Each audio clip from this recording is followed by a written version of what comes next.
Muchas gracias, Oscar. Pues del parte del área de operaciones, nos da mucho gusto tener contacto con ustedes. Ojalá que todos estén bien, ojalá que todos estén en buenas condiciones de salud, sus familias.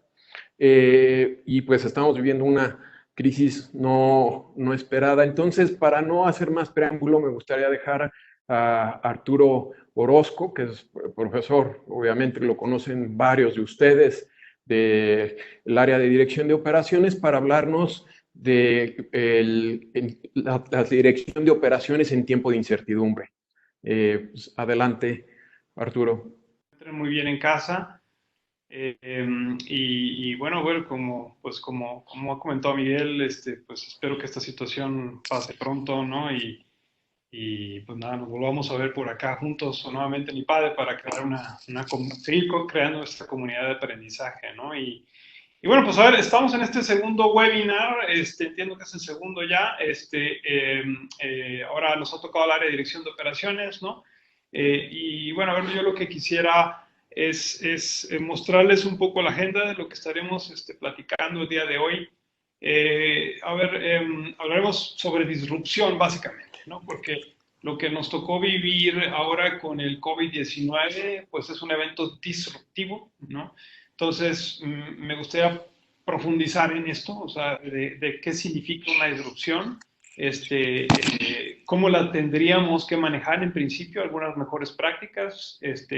Yo tendría que decir de antemano que, a ver, no hay una receta única para hacerle frente a esta situación, ¿no? Pero quizás sí una serie de mejores prácticas que es precisamente lo que me gustaría compartir con ustedes hoy, ¿no? Y bueno, entendiendo esto, hacer una especie de radiografía de una disrupción, pues ya ahora sí ya entrar a hacer algunas reflexiones y abrir un espacio para preguntas y respuestas hacia el final, ¿no? Entonces, a ver, de esto yo creo que se ha hablado mucho y quizá también Rafa en el webinar anterior lo tocó, ¿no? Porque en los medios aparece mucho este tema de que el coronavirus, el COVID-19, es lo que podemos llamar un evento de cisne negro, ¿no? ¿Qué es un evento de cisne negro? Hay que ir, yo creo, a la definición quizá del autor, ¿no? Que es Nassim Nicholas Taleb, tiene un libro que se llama The Black Swan, El Cisne Negro, muy bueno. Ahí tienen la imagen del libro por si quieren adquirirlo o no, pero ¿qué es lo que dice? Lo que dice este filósofo es básicamente que todo evento cisne negro tiene tres características. La primera, pues es que se trata de un caso totalmente atípico, ¿no? O sea, no está dentro de lo esperado. El segundo punto es que al presentarse tiene un alto impacto y el tercer punto es que solo después de que ocurre somos capaces de explicarlo de alguna manera, ¿no? Entonces, claro, la pregunta es, oye, ¿este COVID-19 cumple con estas tres características? Bueno, a ver, vamos a ver, ¿es un caso atípico? Totalmente, ¿no? ¿Tiene un alto impacto? No se puede, o sea, claro, por supuesto. Oye, solo después de su ocurrencia lo podemos explicar, pues no lo sé. O sea, yo lo que sí creo es que hay un montón de organizaciones, libros, ¿no?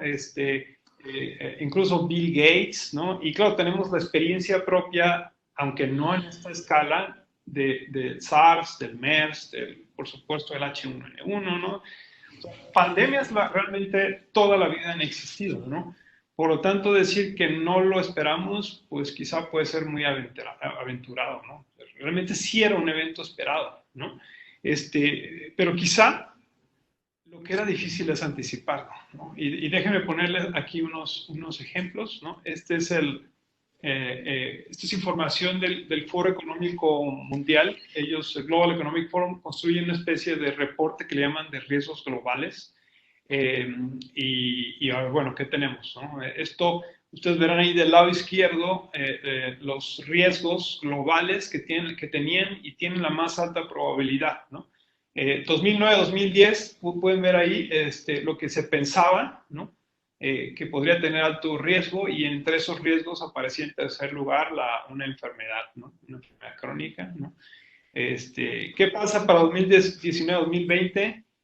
No es que ese riesgo desaparezca, por supuesto, al menos para el World Economic Forum, sino que pues, ya no tiene la importancia, o al menos ellos determinaron que no tenía la probabilidad que deberían tener, por ejemplo, un evento relacionado con cambio climático, ¿no? Que es lo que vemos ahora, ¿no? En 2019 y 2020, todas las predicciones sobre estos grandes riesgos globales iban más que nada en esa distancia, ¿no? Pero en esa dirección. Desastres naturales, climas extremos, etcétera, etcétera, ¿no? Claro, esa es la probabilidad de ocurrencia. Veamos lo que se pensaba sobre el impacto, ¿no? Y en 2009, 2010, y más o menos el mismo. A ver, claro, es cierto que en ese año pues, se vivió la pandemia del H1N1, estaba muy presente también en la mente de las personas, ¿no? Claro, quizá no a la magnitud que hoy, ¿no? Pero sí aparecía en el cuarto lugar de los riesgos con mayor impacto, ¿no? Hoy en día, al revisar las últimas predicciones del World Economic Forum, pues tampoco aparece ahí, ¿no? O sea, simplemente ellos pensaban que eventos como, no sé, armas de destrucción masiva, ¿no? O cambio climático podrían tener un mucho mayor impacto, pues qué equivocados estábamos, ¿no? Por eso creo que, a ver, lo que nos están diciendo esto es que, pues sí, no, era algo esperado, ¿no? Lo que no sabemos es, oye, cuándo iba a ocurrir y, por supuesto, en qué magnitud, ¿sí? Pero lo que sí queda claro es que es un evento disruptivo. No sé si será cisne o negro o no, pero es un evento disruptivo. Y eventos disruptivos en la historia ha habido muchísimos, ¿no? Algunos ejemplos, por ejemplo, abril 2010, la crisis del volcán, cuyo nombre es totalmente impronunciable, pero seguro lo recuerdan. Este es un volcán islandés. Claro, es un evento disruptivo que no tuvo una escala global como el COVID-19, pero sí afectó un gran número de naciones y estuvo localizado sobre todo en la zona europea, ¿no? Algunos impactos directos, bueno, se cancelaron 100.000 vuelos desde y hacia Europa Occidental, un montón de operaciones tuvieron que suspender operaciones. Por ejemplo, hay un caso en particular que nosotros tenemos que es sobre el impacto en la industria de las flores en Kenia, solo por este evento, ¿no? Porque lo que hacen en Kenia es recogen las flores e inmediatamente las embarcan, no, pero las vuelan hacia Holanda.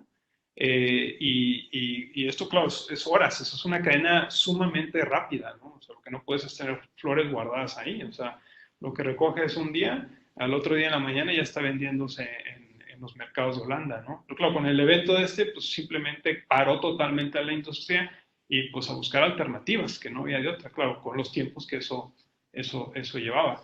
Este es un ejemplo. Hay otro más, en marzo de 2011, el tsunami en Japón, ¿no? Y bueno, aquí es curioso, pues digo, no sé si haya un patrón, porque uno ocurrió en abril, otro en marzo, el que estamos viendo pues es precisamente en estas mismas fechas, entonces yo no sé si hay algún tema con los meses, ¿no? Pero mejor hay que cuidarse, ¿no? Entonces, aquí el tsunami en Japón pues tuvo, como saben, muchos impactos, ¿no? Sobre todo uno muy importante lo tuvo en la industria automotriz, ¿no? Hay algunas imágenes de algunos de los desastres que hubo ocasionados por el tsunami, ¿no? Parques de producto terminado. Algunos datos, la producción global de autos cayó 30%, 100.000 unidades vendidas, pero que no fueron vendidas en forma diaria, Toyota para producción, Mitsubishi, General Motors, o sea, en fin, una serie de impactos. Eso sí, fue un fenómeno ahora sí localizado, muy, muy localizado en Japón. No, no fue todo Japón, fue solamente una sola en Japón, pero que tuvo un impacto global, ¿no? Claro, por características del fenómeno, por características del evento, afecta a cadenas que están globalmente muy conectadas, ¿no? Como es el caso de la industria automotriz. Un tercer evento, octubre de 2011, fíjense, 2011, pero ya hacia finales de 2011, inundaciones en Tailandia, ¿no? Entonces, ¿y esto qué me va a mí? Pues bueno, resulta ser que en Tailandia es el lugar donde se concentran muchos de los fabricantes de discos duros para computadoras. Entonces, pues aquello llueve mucho, hay inundaciones y pues las plantas no pueden operar, ¿no? Y lo que sucede pues es que empieza a haber escasez de computadoras. Si alguien, no sé si lo recuerda, ya pasó hace mucho tiempo, pero si alguien en algún momento quiso comprar una computadora, no había, estaban muy escasas, empezaron a subir de precio. Se calcula que Intel en ese momento perdió solamente en un cuarto $1 billón, ¿no? Entonces, pues esto por poner un ejemplo de lo que puede producir un evento disruptivo. Vayamos entonces ahora al que ya conocemos muy bien, ¿no? Desafortunadamente, el SARS-CoV-2, este coronavirus que nos ha causado muchos problemas, que como saben, pues tuvo su origen, o al parecer es lo que dicen los científicos, en la provincia de Hubei, ¿no? Donde casualmente está Wuhan, que para muchos es como una especie de Detroit chino, ¿no? Es la ciudad motor china, y para esto aquí hay unas estadísticas, ahí lo podrían ver. Prácticamente el 50% de la industria que está localizada en Wuhan es automotriz. Por lo tanto, el impacto del confinamiento que hubo y el paro que fue total en la industria automotriz, ¿no? Al menos en la China. En la industria automotriz china, ¿no? Otra industria con mucha concentración en Wuhan es la tecnología. Por ejemplo, en Wuhan está localizada una de las grandes plantas de Foxconn. Foxconn es lo que llamamos un fabricante por contrato, y ellos, pues, básicamente es el principal proveedor de Apple para el ensamble de los smartphones, ¿no? de los iPhones. Entonces, bueno, Apple, por cierto, pues ha resultado también de alguna forma afectada por el fenómeno, ¿no? Y pues lo que ha sucedido, pues esto ya no me voy a meter mucho, ¿no? Esto es información justo de ayer, ¿no? Más de 2,5 millones confirmados, ¿no? Pues el virus ya ha extendido ahora sí por todo el planeta, ¿no? Y bueno, pues no me meteré mucho a este detalle, ¿no? Lo que sí, pues, me parece importante recoger, así como en el otro, en los otros eventos disruptivos que hemos visto, pues algunos impactos inmediatos, ¿no? Otra es industria automotriz, ¿no? Oye, preguntas, ¿no? Estos son resultados de una encuesta de IHS Markit, ¿no? Oye, ¿qué tan preocupado? Arriba a la izquierda está sobre una disrupción en tu cadena de suministro. Claramente los europeos decían 50%, estoy sumamente preocupado, ¿no? Casualmente en las Américas, si se alcanza a ver por ahí la raya solita, había un grupo de directivos que pues, estaban un poco, realmente no muy preocupados por esto, ¿no? Quizás si hacemos esta pregunta ahora cambia un poco, ¿no? Le preguntan, ¿y cuánto tiempo tardarás en regresar a la producción al 100%, ¿no? Y bueno, pues ahí vemos ahí que hay varias opiniones, ¿no? Pero pues hay gente que sí piensa que esto podría tardar más de 3 meses. Pues la verdad es que no lo sabemos. ¿Cómo ha impactado el COVID-19 a tus operaciones? Y pues ahí podemos ver que pues prácticamente está muy parecido, ¿no? Impactos en faltantes de materias primas, de componentes, falta gente para poder trabajar, y por supuesto temas de logística, ¿no? Entonces eso por un lado, una industria muy consolidada con mucho impacto. A ver, yo hice un ejercicio así solamente por ver otras industrias. Quise hacer el ejercicio y en la industria de los deportes. ¿Desde cuándo no tenemos más de un mes sin eventos deportivos, ¿no? Y entonces me encontré este dato de las pérdidas potenciales en ligas europeas, por ejemplo, ¿no? Para los fanáticos aquí del fútbol, ¿no? Premier League, si pueden ver ahí, está las pérdidas estimadas entre venta de tickets, televisar los eventos, etcétera, etcétera. Estamos hablando de casi 1.300 millones de euros, ¿no? La liga, casi 1.000 millones de euros. Y pues, realmente estamos hablando que todos están teniendo pérdidas millonarias, ¿no? La industria aérea, ¿no? Eso también es una industria que sabemos que está siendo muy afectada, no sé en qué magnitud, pero aquí esta tabla nos puede dar más o menos una idea de lo que está comparando de semana a semana, cómo cambia el número de vuelos programados, ¿no? Entonces, en el mundo, al 20 de abril, o sea, a esta semana, prácticamente vi un descenso de 66% con respecto a esta misma semana del año anterior, ¿no? Esto es en términos globales, pero hay países que están prácticamente parados. Por ejemplo, España, 95%, Alemania, 94%, Singapur, me parece que aparece con 97%, ¿no? China, pues llama la atención, porque China, pues sí sufre un impacto no demasiado importante, estamos hablando de 55% en febrero, ¿no? Baja un poco a 38%, y bueno, se ha mantenido en 40 y tantos %, ¿no? Quizá a lo mejor los vuelos domésticos todavía le siguen dando vida a esta industria, ¿no? Um, pero bueno, entonces estos son eventos disruptivos, ¿no? Entonces, y posibles impactos. Yo lo que ahora quisiera es poner su atención en las distintas etapas que suceden cuando se presenta un evento de estos, ¿no? Y por eso quisiera hacer una especie de radiografía de lo que es una disrupción. Ahora, para entender esto desde el punto de vista de las operaciones, ante una disrupción, las empresas normalmente tienen estos dos comportamientos, ¿no? Unas podrían clasificarse de robustas, ¿no? En el sentido de que pues pueden llegar impactos y medio la mueven, pero la empresa sigue caminando, ¿no? Eso llamaríamos, o la categorizaríamos como robusta. La otra es la resiliente, ¿no? Y la resiliente significa que sí recibe el golpe, sí hay un impacto en sus operaciones, en sus indicadores de desempeño, pero de alguna forma es capaz de levantarse, ¿no? Por eso la característica se le llama resiliencia, ¿no? Porque es capaz de regresar a su estado anterior, ¿no? Si es posible.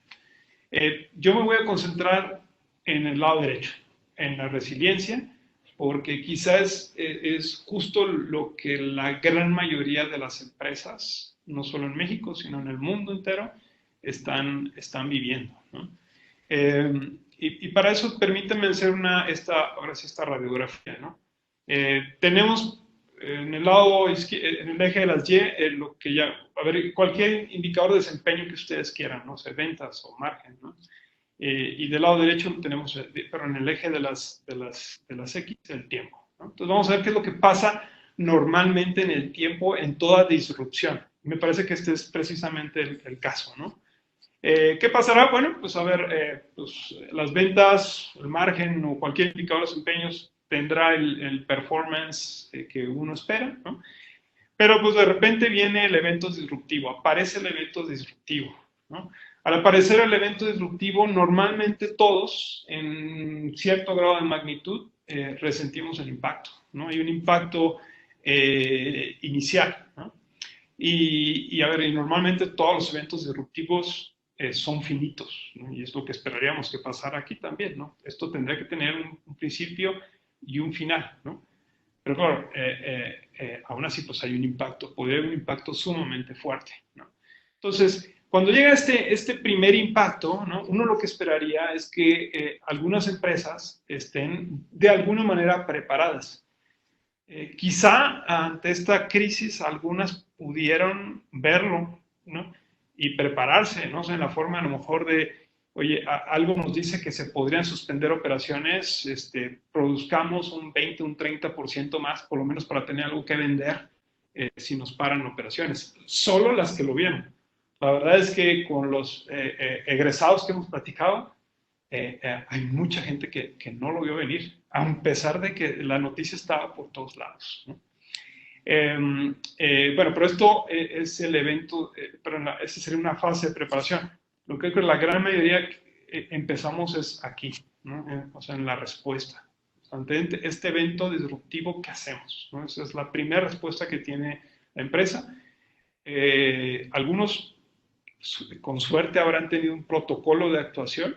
Yo creo que la gran mayoría está improvisando. Y es la realidad, ¿no? Hemos tenido que improvisar en muchas cosas para dar respuesta a este evento, ¿no? ¿Qué sucede después? Bueno, pues a ver, ahora sí ya se viene la disrupción total, el impacto fuerte en cualquier indicador de desempeño, ¿no? Algunos más, otros menos, como decíamos, ¿no?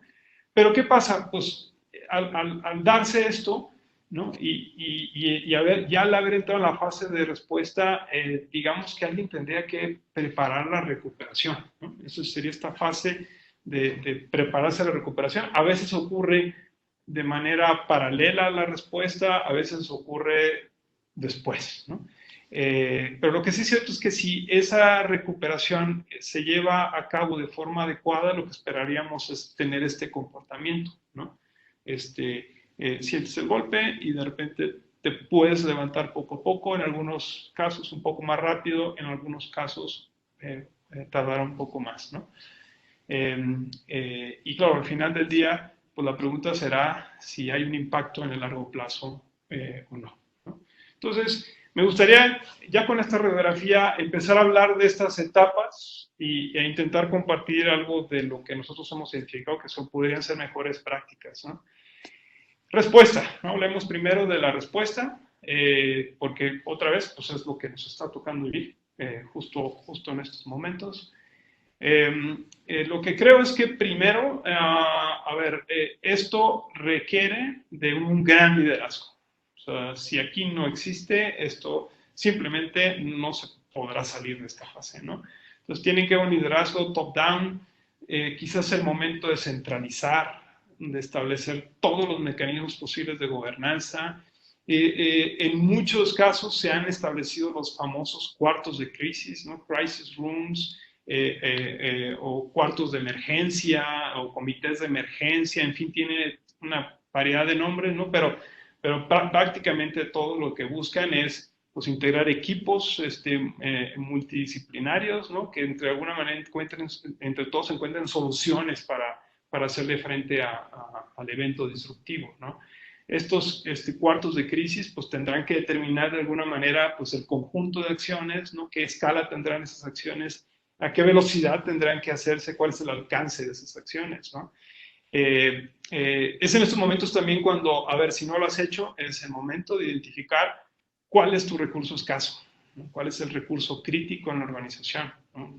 Esto que tanto hemos hablado en operaciones, y restricciones, bueno, pues aquí este es el momento, ¿no? Es un momento también, y eso también lo hemos visto en muchos casos donde, pues ahora sí, pues hay que correr, hay que hacer algo con metodologías ágiles, ¿no? Y no porque se tome un consultor y vamos a estudiar metodologías ágiles, no, la práctica los está haciendo, los está obligando a irse hacia ese tipo de metodologías, ¿no? Para poder, pues, intentar actuar rápidamente, ¿no? En el mejor de los casos, muchos han tenido ya un plan de continuidad, muchísimos no lo tienen, no han tenido que improvisarlo, como decíamos, ¿no? Y pues este plan de continuidad tendría que tener muchos elementos, desde cómo protejo a mi personal, cómo protejo a mis clientes, y cómo manejo el flujo de caja, ¿no? O sea, aquí es, por supuesto, seguramente todos ustedes están viviendo una situación donde están buscando de dónde recortar gastos, ¿no? Claro, esto es inevitable, tiene que pasar por ahí. Y bueno, claro, desde el punto de vista de cadena de suministro, pues es el momento, a ver, o sea, hay que detener alguna operación, ya sea por alguna regulación o porque hay un brote o, bueno, que veto a saber, ¿no? Pero hay que, en estos casos, pues sí, hay que detener la operación que está siendo afectada. Hay que buscar a los proveedores, ¿no? En este plan de continuidad, pues hay que involucrarlos. De hecho, si existe este plan de continuidad, tendrías que haber sido comunicado a los proveedores, ¿no? Porque pues, los proveedores también ya saben cómo reaccionar, ¿no? Es el momento de darle visibilidad a todo lo posible, es el momento de no solo visibilizar inventarios, es el momento de compartir muchísima información, no solo con tus proveedores, también con tus clientes. Hay que planear los escenarios posibles, ¿no? Sobre todo si la demanda está cayendo, o hay industrias donde al contrario la demanda ha subido, ¿no?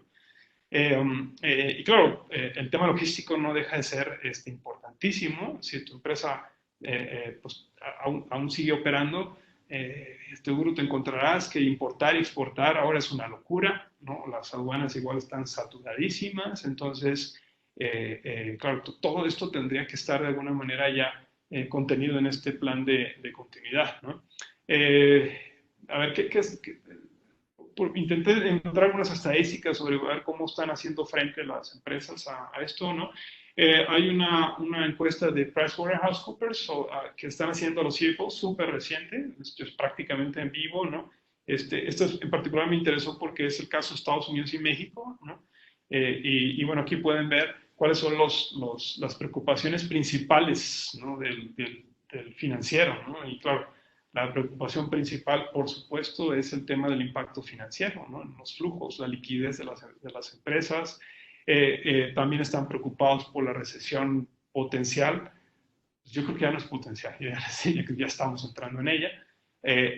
Y por supuesto, el tema de la fuerza de trabajo, ¿no? La posible reducción en productividad, ¿no? El hecho a lo mejor de tener que cambiar procesos para que las personas estén separadas por una sana distancia, pues está haciendo que la productividad de alguna forma se vea mermada, quizá, pero bueno, es lo que se tiene que hacer, ¿no?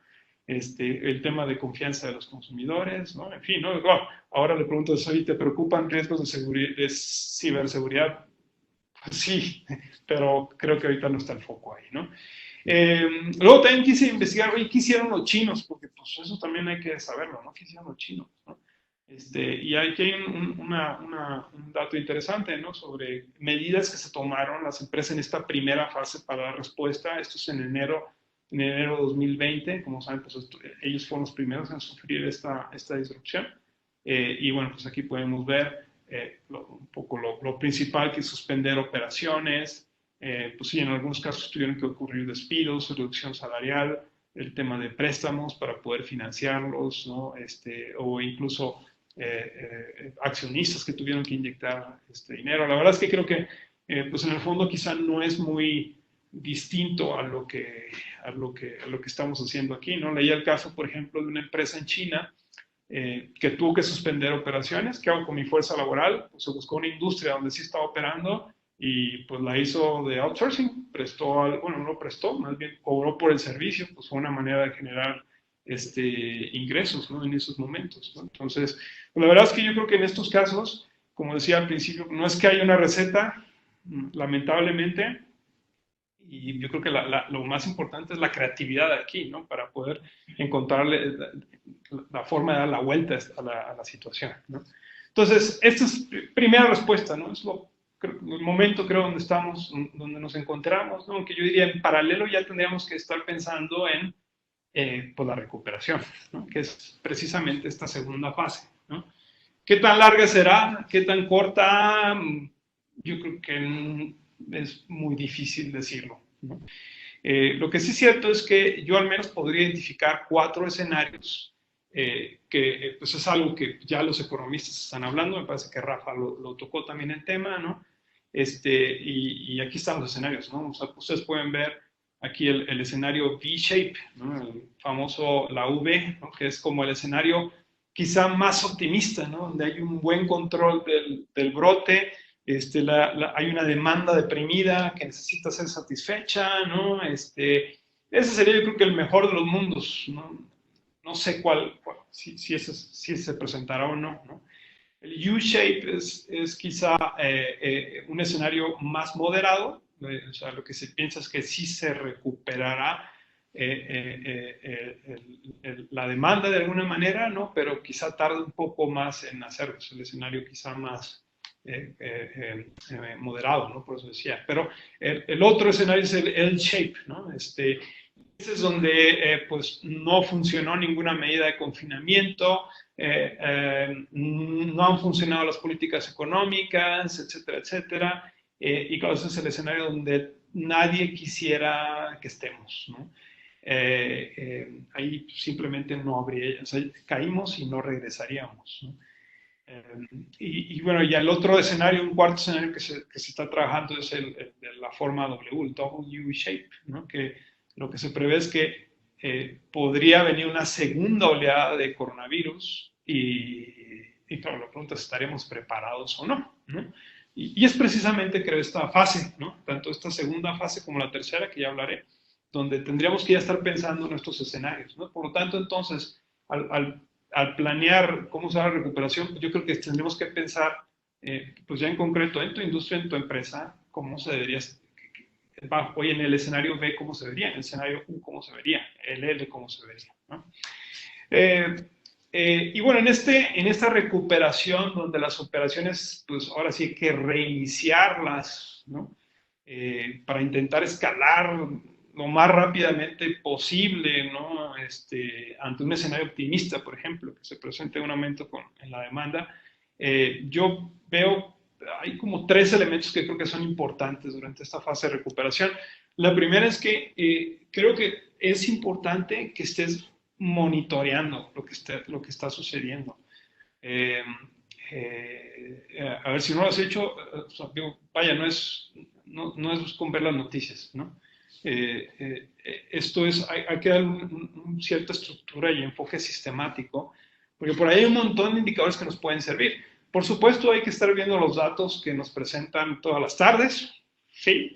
Los datos que presenta la Organización Mundial de la Salud, pero hay que estar siguiendo, pues, no sé, índices de desempleo, cómo se está comportando las ventas de minoristas, oye, los precios de los commodities, por si, y quizá en muchas industrias, muchas cadenas de valor, por supuesto, los commodities tienen un impacto importante. ¿Qué pasa con los mercados de valores? En el tema concreto de manufactura, lo que pasa con este índice que seguramente muchos de ustedes conocen, el Purchasing Manager Index, ¿no? Si va hacia arriba, igual que el Baltic Dry Index, que mide, digamos, los movimientos que hay en los puertos, sobre todo de Europa, pues ya uno se podrá dar idea de si la economía está reaccionando o no, ¿no? Y justo a partir de esta semana, ya vi que se empiezan a publicar fechas para la presentación de los reportes de empresas públicas, ¿no? Entonces, pues hay que estar al pendiente, hay que ver qué ocurre con los Walmarts, con los Amazons, con empresas químicas, farma, automotrices, etcétera, etcétera, ¿no? Y esto creo que nos puede dar una buena idea de sensibilizarnos sobre cómo se está empezando a comportar la economía, ¿no?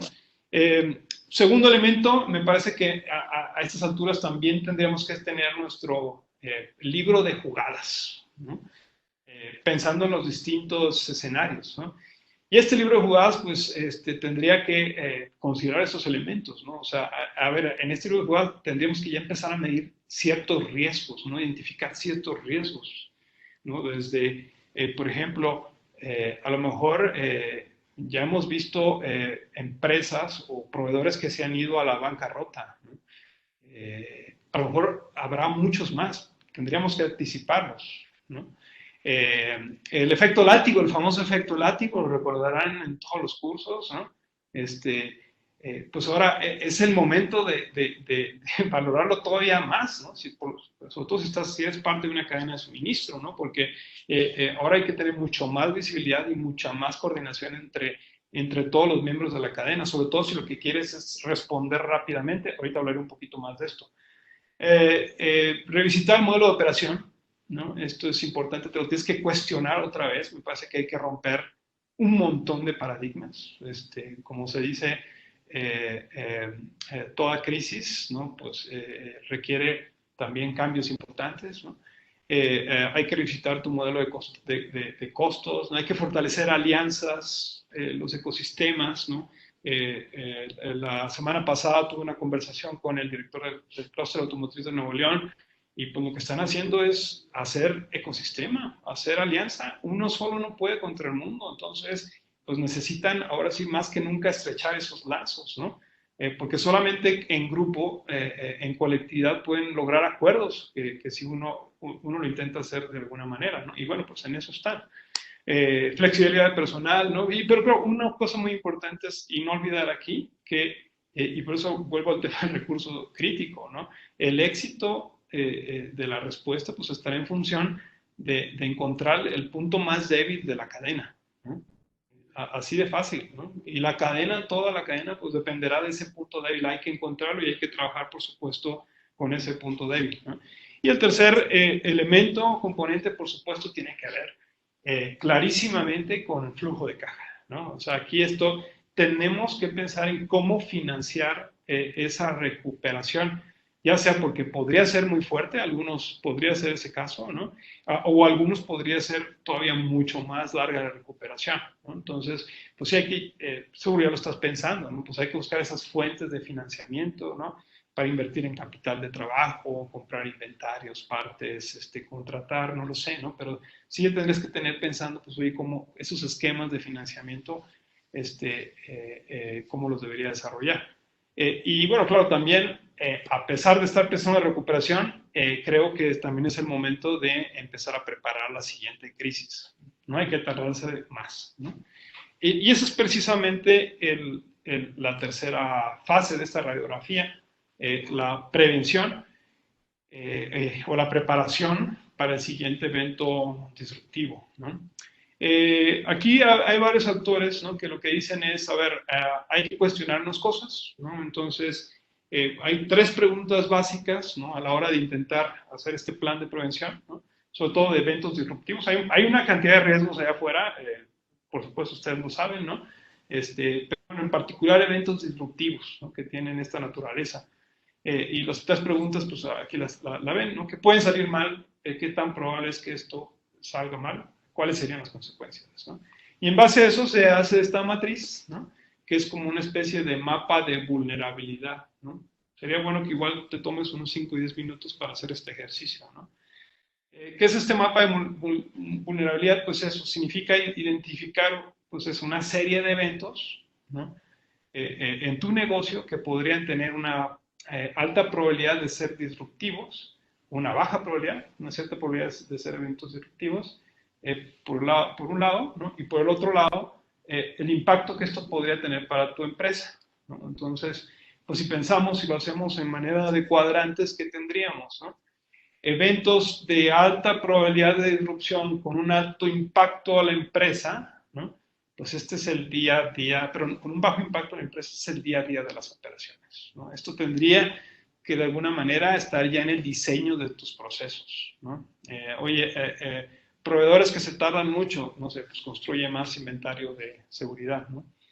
Eh, si la probabilidad de disrupción es baja y el impacto es bajo, pues quizá, oye, pues déjalo para otra vez, ¿no? Otra ocasión, ¿no? Esto no te preocupe demasiado, ¿no?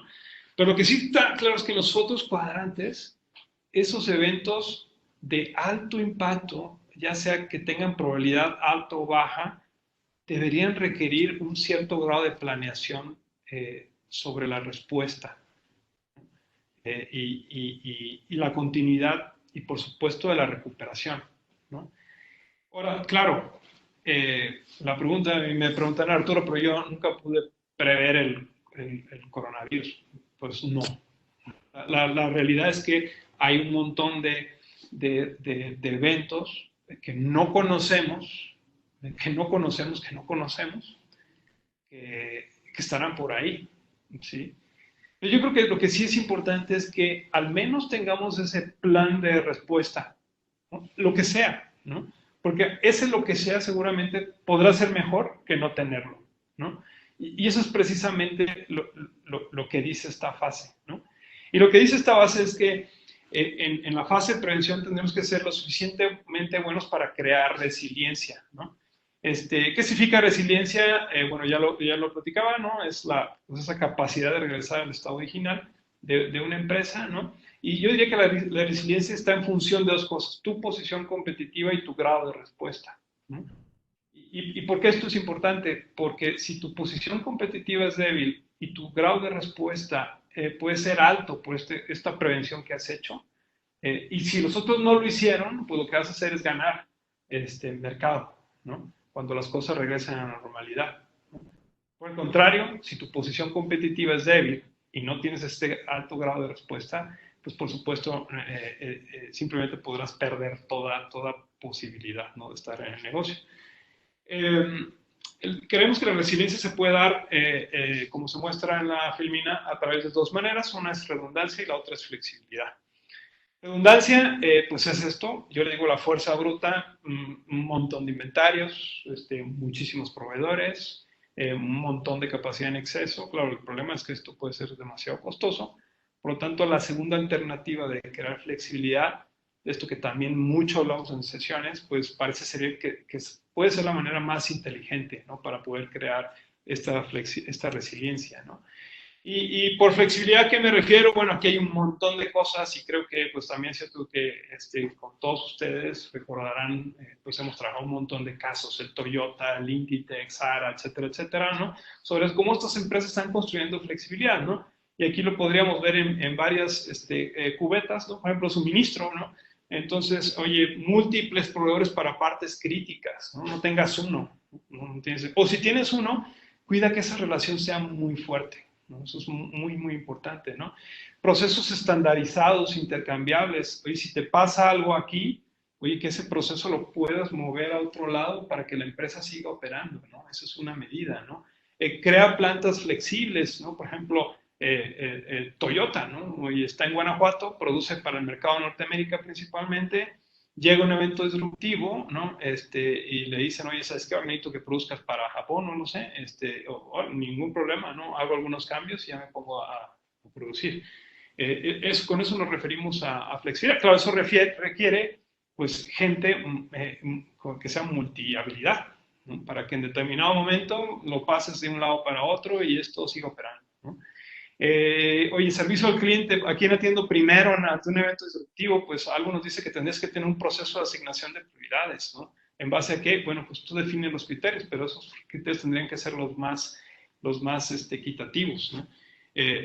Justos, ¿no? Es el momento también de crear una comunicación frecuente, muy, muy activa con los clientes, ¿no? Que sepan en todo momento qué estás haciendo, ¿no? Qué estás haciendo por ellos principalmente.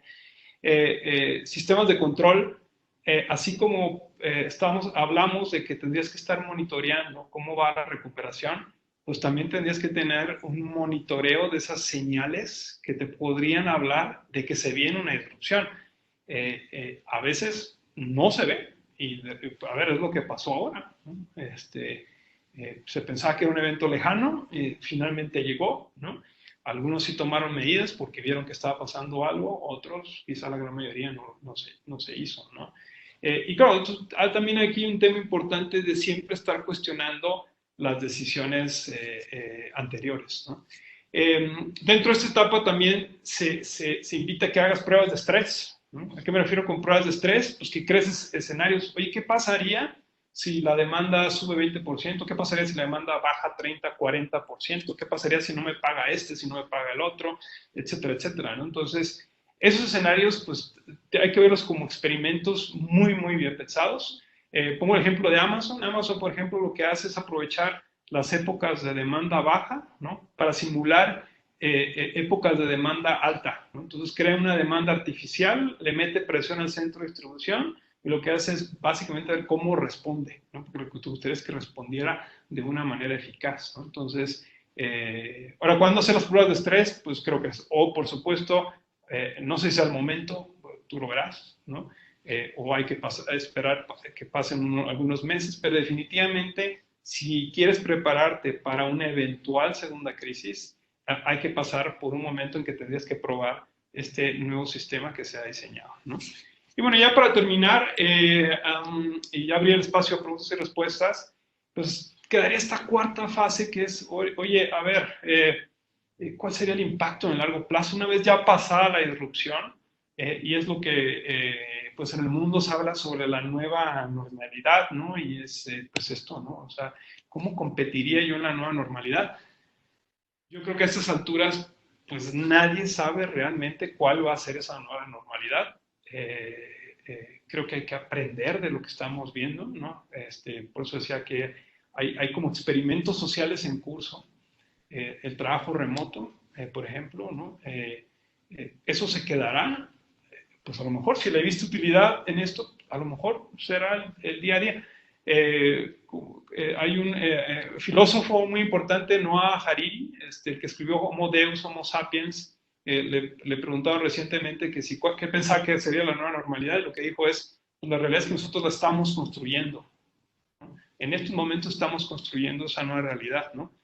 Y que a lo mejor tiene que ver con esto, ¿no? Oye, cuando nos estamos reimaginando esto, a lo mejor ya lo estamos construyendo, porque, oye, habrá más automatización.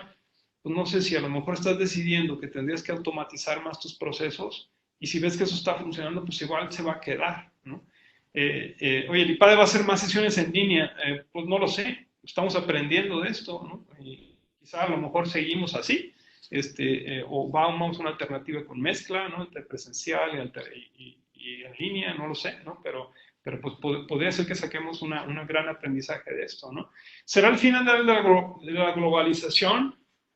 Difícilmente, difícilmente, ¿no? Pero a ver, habrá a lo mejor industrias que hagan un reshoring, es decir, que se traigan operaciones que a lo mejor antes estaban en China, América, posiblemente, ¿no? Pero pues será una decisión que tendrá que evaluar precisamente este tipo de riesgos, ¿no? Creo que es el momento donde habrá más innovación y claro, todo esto que hablamos de digitalización industrial, ¿no? Me parece que pues tomará especialmente mucho más relevancia conforme vayan pasando los días. ¿Por qué? Porque nuevamente me parecería ser que en ese momento de recuperación, estas empresas que en el pasado optaron por hacer procesos de digitalización, de transformación digital, quizás estén mucho más preparadas para hacerle frente que las que no lo han tenido. Entonces, bueno, resumen, ¿no? Que básicamente quería compartir con ustedes esto, pues ante una disrupción que hacemos, estas fases, respuesta, recuperación, prevención, ¿no? Y competir en la nueva normalidad, ¿no? Y con esto, pues abro el espacio para preguntas y respuestas, Miguel. Arturo, viendo lo que nos comentan algunos de nuestros participantes, por ejemplo, Eddie Macías, ¿no? Nos comentaba, hay sectores a los cuales les está yendo bien incluso, ¿no? Nos comenta, por ejemplo, el caso de la leche que se está consumiendo más en el que la gente está confinada. Pero tú eres un experto en la industria automotriz. Entonces, respecto a la industria automotriz, no sé si nos pudieras comentar algo sobre la situación en la que está. O sea, la industria automotriz en este momento está en crisis. Y si es respecto a esta crisis, tú, y en base al marco que nos estás haciendo mención de estas 4 fases, ¿en dónde estaría la industria automotriz o algunas de sus cadenas de suministro? Ok, bueno, esto podría ser otro webinar, Miguel, pero bueno, intentemos resumirlo, ¿no? A ver, industria automotriz, a ver, primero, como saben, fue declarada industria no esencial en México, ¿no? Y en el mundo, en algunos otros países también. Lo que sí es cierto es que, a ver, esta para mí es una de las cadenas mejor aceitadas en el mundo, ¿no? Pero también hiperconectada, ¿no? Y muy, muy global. Por lo tanto, entonces, de nada sirve que un país tome una cierta decisión sobre regularizar o, bueno, más bien sobre suspender o no suspender, y que otros países que están conectados a través de esta cadena no lo hagan, ¿no? Y creo que es precisamente la situación de la industria automotriz en particular, porque estamos esperando a que, a ver, creo que estamos a días de que en Estados Unidos puedan empezar operaciones, ¿no? Hay una lucha política ciertamente en Estados Unidos, ¿no? Pero si eso sucede, para cuando eso suceda, más bien las empresas en México, sobre todo las de autopartes, pues ya deberían estar produciendo, ¿no? Y claro, el problema es que si allá se declara esencial y acá sigue siendo no esencial, entonces no hay forma de que aquello produzca, ¿no? Entonces, pues está en riesgo de que eso suceda. Ahora, claro, mucha gente está viendo que la industria automotriz sí habrá una contracción muy, muy significativa estos días, ¿no? Y las próximas semanas, ¿no? Pero se prevé que en algunos casos sí haya un rebote importante, ¿no? De demanda deprimida, ¿no? Platicaba con un empresario, lo que decía es, a ver, hay mucha gente, por ejemplo, por ser un ejemplo muy práctico, que a lo mejor dudará en subirse a o sea, y si tiene la posibilidad, ya no se subirá a un transporte público, por ejemplo, ¿no? Y querrá ir a un auto compacto, subcompacto, ¿no? ¿Estamos preparados para hacerle frente a esa demanda? ¿No? Pues eso es una buena pregunta, ¿no? Y en el tema de movilidad, que también está conectado con esto, pues hay gente que ve, por ejemplo, que ahora el negocio de los scooters eléctricos, ¿no? Pues podría tener un repunte como nunca, ¿no? Porque, pues claro, es un transporte público, entre comillas, pero pues vas tú solo ahí sin riesgos o pocos riesgos de contaminación, de contagio, ¿no? Entonces, pues sí, yo creo que estamos viviendo momentos muy interesantes en la industria automotriz, aunque creo, como digo, eso es un tema de otro webinar, ¿no? Porque aquí ya podemos hablar muchas cosas, ¿no?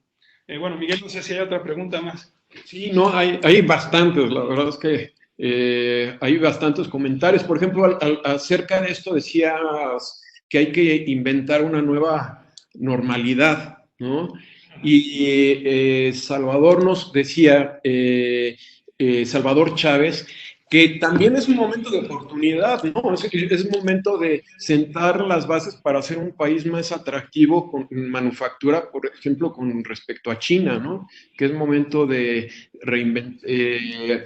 pensar en la deslocalización de las operaciones que se ven, que están allá con respecto a estos riesgos, ¿no? A ver, sí, Sí. sí. Sí, no, perdón, indudablemente, o sea, a ver, el país en los últimos años se ha caracterizado por tener un alto grado de competitividad en términos de manufactura, ¿no? Y bueno, y para eso hay que ver nuestras exportaciones, ¿no? El petróleo realmente ya es prácticamente nada, ¿no? Y lo que estamos haciendo es generar manufactura de alto valor. Ante un evento como es, claro, lo que pasa es que uno nunca sabe, ¿no? O sea, hoy pasó en China, ¿no? Mañana a lo mejor puede pasar en México, o sea, realmente no lo sé, pero lo que sí es cierto es que al menos en el mediano plazo, la sensación o lo que muchas empresas querrán hacer, como lo decía, es quizá traer nuevamente algunas operaciones y tenerlas más cerca, ¿no? Y por supuesto, si el contenido de mano de obra es importante, no quisieras hacerlo en Estados Unidos, ¿no? Por lo tanto, la mejor opción de todas siempre será México, al menos de momento, ¿no? Entonces, sí coincido con Salvador, yo creo que en muchos casos es el momento perfecto, pero obviamente yo creo, por eso regreso al comentario que hice hace unos momentos, es todavía más importante que podamos hacer ecosistema, ¿no? Creo que esfuerzos individuales no tendrán mucho sentido cuando lo que realmente tenemos que hacer es esfuerzos colectivos, ¿no? Miguel, sí, ¿había otro comentario? Esto de que el esfuerzo es colectivo me parece muy importante porque también en las clases, en los cursos, comentamos acerca del tema de colaboración, ¿no? Que la base de la colaboración, por un lado, es tener conocimiento. Yo creo que cada quien tiene un conocimiento parcial de lo que le está pasando en la cadena de suministro. Cada quien necesitamos crear redes de confianza y de esta forma colaborar, ¿no? Y en ese sentido, la pregunta de Eddie Macías hace rato, también comentario, que decía que es momento de buscar la colaboración con toda la cadena de suministro, ¿no? Es decir, buscar qué tanto los proveedores nos pueden ayudar, qué tanto los clientes. Y yo creo que estamos viviendo un momento muy particular de que todos estamos viviendo la misma situación, entonces estamos conscientes de los mismos riesgos en general, ¿no? Entonces, hablando de la recuperación y de los recursos críticos, creo que valdría la pena, en base a las preguntas que nos están haciendo también Luis Sony, que hace la pregunta concreta, es ¿qué recursos son los más críticos desde tu punto de vista en este momento? Y cuáles serían estas variables en las que tendríamos que tener mayor pues, atención, ¿no? Y sobre todo para compartir con la cadena y pues, de esa forma poder salir, ¿no? A ver, pues hay que regresar a la definición más básica de recurso escaso, recurso crítico, lo recordarán. El recurso crítico, pues de alguna forma determina la velocidad, el ritmo al que trabaja tu empresa, ¿no? Esa es la definición, ¿no?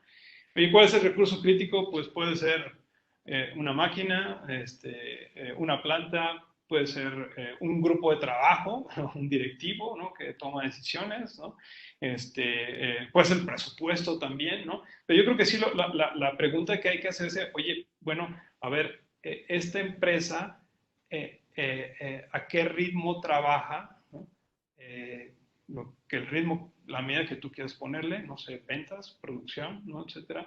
¿no? Pero que es importante identificar, oye, este ritmo depende de qué recurso. Ese recurso es el recurso escaso, ¿no? Y en estos momentos es cuando, pues, como decíamos, conviene hacer un mejor uso de ese recurso, ¿no? Oye, a lo mejor es tu planta productiva, ¿no? Personal, ¿no? Oye, pues, ¿cómo le hago para hacer un mejor uso de este recurso cuando las operaciones están paradas, por ejemplo, ¿no? Conozco casos de empresas que decían, oye, pues es que mi valor más importante son los ingenieros, ¿no? Eso es mi propuesta de valor, ingeniería, ¿no? ¿Qué hago en estos momentos? Pues, no sé, diseñemos equipo médico, que es lo que hemos visto con Ford, con los Teslas, etcétera, etcétera, ¿no? Que se están metiendo a la producción de otro tipo de productos aprovechando la capacidad que ellos tienen, ¿no? Bueno, y todo este tema de reconversión industrial que tú y Miguel y yo pues hemos intercambiado opiniones, ¿no? Sobre el tema de reconversión industrial, creo que hay varias preguntas que están relacionadas, hay bastantes preguntas, trataré de simplificarlas, pero muchos hablan acerca de oportunidades, ¿no? Y tú y yo habíamos platicado, por ejemplo, del tema de buscar un nuevo qué, un nuevo quién, un nuevo cómo, ¿no? De ver en dónde están esas capacidades que siempre hemos tenido y que a lo mejor en su momento las dábamos por obvias y ahorita son relevantes, ¿no? Creo que tú hablabas de reconversión industrial, ¿no? Por ejemplo, de Tesla, que se puso a hacer ventiladores, de BYD, que son el mayor proveedor de mascarillas en este momento y era en la competencia de Tesla. No sé si pudieses comentar algo. Sí. Sí, no, a ver, recordemos el propio ejemplo de Inditex, ¿no? Inditex pues, está regresando a sus orígenes, ¿no? ¿Cuáles son sus orígenes? Batas, ¿no? ¿Y qué está fabricando un montón ahorita? Pues de batas para, no batas de pijamas, ¿no? Batas más bien para uso médico, ¿no? Y claro, ahí los ves ahí a los médicos, por ahí me pasaron unas fotos, ¿no? De las batas de Zara, pues sí, se ven un poquito más fashion que las normales, ¿no? Pero funcionan bastante bien, ¿no? Pero es otra vez, creo que es el tema que decíamos, ¿no? O sea, si sabes que eres bueno para algo, que tienes tus capacidades muy bien identificadas, y si esta crisis te ha llevado a detener el negocio básico, el negocio normal, ¿no? Las operaciones básicas, pues quizás oportunidad de encontrar una salida, no sé si sea temporal o definitiva quizá, intentando conectar con otros sectores. Eso es, creo, precisamente lo que está detrás de este tema de reconversión industrial. Sí, creo que se nos está acabando el tiempo y tenemos bastantes preguntas. Yo creo que va a dar oportunidad para otras participaciones de webinar. Omar Gómez nos comentaba sobre las metodologías ágiles y a lo mejor con esta pregunta ya cerramos, ya te dejo la palabra a ti, pero a mí me gustaría mencionar sobre estas metodologías el tema de experimentación, ¿no? Porque acerca de la experimentación, no solamente es el tema de experimentar con respecto a lo que has hecho normalmente, sino con un nuevo quién, buscar nuevos clientes. A lo mejor tus capacidades ahora están sobradas, pero sobradas para algún nuevo cliente que pudieras darle utilidad, ¿no? Entonces, yo creo que con el tema de las preguntas hasta aquí podríamos llegar para que parte oportunidad también a contestarla y por tu parte cerrar y de mi parte pues agradecer también a todos por su amplísima participación y comentarios que son de bastante valor. Sí, gracias Miguel. A ver, el tema de metodología ágil, lo mencionaba, es algo que ya muchas empresas están utilizando para hacerle frente a la situación. Metodología ágil, a ver, yo creo que no es que se hayan puesto a irse a una capacitación. En el fondo están usando los principios básicos, ¿no? ¿Cuáles son esos principios básicos? Piensa que una metodología ágil no tiene un fin claro, ¿no? No piensa en el largo plazo, ¿no? Más bien piensa en el corto plazo, ¿no? ¿Por qué? Porque lo que necesitan son victorias rápidas, los famosos quick wins, ¿no? Una metodología ágil, en lugar de planear a 4 meses, pues está planeando una semana normalmente, ¿no? Entonces está partiendo todo ese gran plazo de planeación en mini plazos, ¿sí? ¿Por qué? Porque pues es más fácil saber qué es lo que tienes que hacer la semana 1 o la semana 2 que la semana 40, ¿no? Entonces, Y claro, lo que estamos viendo es que se forman estos comités de crisis, comités de emergencias, como quieras llamarle, se reúnen, pero con reuniones cortas, porque pues hay que desarrollar planes de acción, ¿no? Entonces, la metodología ágil normalmente que se usa en desarrollo de software tiene las llamadas stand-up meetings, ¿no? Donde la gente básicamente se reúne 15 minutos y 15 minutos están parados, por eso les llama stand-up, ¿no? Porque lo que quieren es resolver rápidamente, ver cómo van y resolver alguna duda, ¿no? Sobre el plan de trabajo, ¿no? Pero, y eso creo que lo que están haciendo, ¿no? Pues no pueden sentarse a tener una junta de 2, 3 horas para ver qué van a hacer. O sea, necesitan tomar decisiones muy rápidas, ¿no? Entonces, yo creo que eso es lo que estamos viviendo. Me quedan 2 minutos, quiero rápidamente cerrar con una serie de reflexiones, ¿no? Ya desde, digamos, quizá muy personales, ¿no? Sobre lo que está ocurriendo. Primero, como les decía, a ver, esto es un evento disruptivo, pero es una crisis sin precedentes, ¿no? Y al ser una crisis sin precedentes, me parece que no hay una receta previa. Nadie tenía el manual en caso de coronavirus. Vaya a la página 24, no existía eso, ¿no? Eh, por lo tanto, entonces, requiere de enfoques distintos, ¿no? Requiere ahora sí, creo que más que nunca, habilidades como la creatividad y la resolución de problemas valen como nunca, ¿no? Porque es lo que es el día a día de todas las empresas, al menos en estos momentos, ¿no? Como decías, Miguel, yo creo que estamos haciendo experimentos en tiempo real. Ahora yo creo que antes, luego de repente notamos que hay como miedo a hacer experimentos, ¿no? Porque pues, alguien diría, mira, a ver, si la cosa funciona, en el pasado me refiero, no le muevas mucho, ¿no? Pero hoy no, hoy sí tenemos que experimentar y no sabemos qué pasará, ¿no? Pero bueno, a veces quizá a los mismos clientes dirán, bueno, está haciendo experimentos, no pasa nada, lo entendemos por la situación, ¿no? Eh, yo creo que es la oportunidad que apliquen el método del caso. Tal cual. Esto es el método del caso. O sea, y creo que pues, ya como egresados están perfectamente formados en esto. Analizar los hechos, hacer un diagnóstico, formulen una serie de soluciones, alternativas posibles, hay que predecir cuáles son los impactos de esas posibles soluciones, ¿no? Y bueno, pues al final hay que decidir algo, ¿no? Pero esto es el ejercicio puro y en vivo del método del caso, ¿no? Pues pregunta para ti, ¿dónde están tus prioridades en esta crisis, ¿no? Tu salud, por supuesto, la familia, ¿no? Tus clientes, tus empleados, ¿no? ¿Cómo los ayudas a ellos? ¿Cómo ayudas a tu personal? Creo que vamos a entrar a una nueva fase de cultura organizacional, no tengo ni idea hacia dónde nos va a llevar, pero es muy probable que esto nos haga ser mucho más transparentes, ¿no? Y a tener mucho más confianza en las personas, ¿no? Pero yo creo que la pregunta más importante que ahorita te sugiero que hagas es que, pues yo creo que te preguntes qué puedes hacer por la sociedad, ¿no? ¿Qué puedes hacer por México? Yo creo que todos tenemos ganas de ayudar y es el momento de hacerlo. Todos nos necesitamos y yo creo que como empresarios estamos en la posición perfecta para poder hacerlo. Bueno, y yo con esto pues termino. Y nada, muchísimas gracias. Por favor, cuídense mucho. Nos gustaría, lo deseamos, que esto pase lo más pronto posible y que pues nos sigamos viendo aquí en IPADE como siempre, ¿no?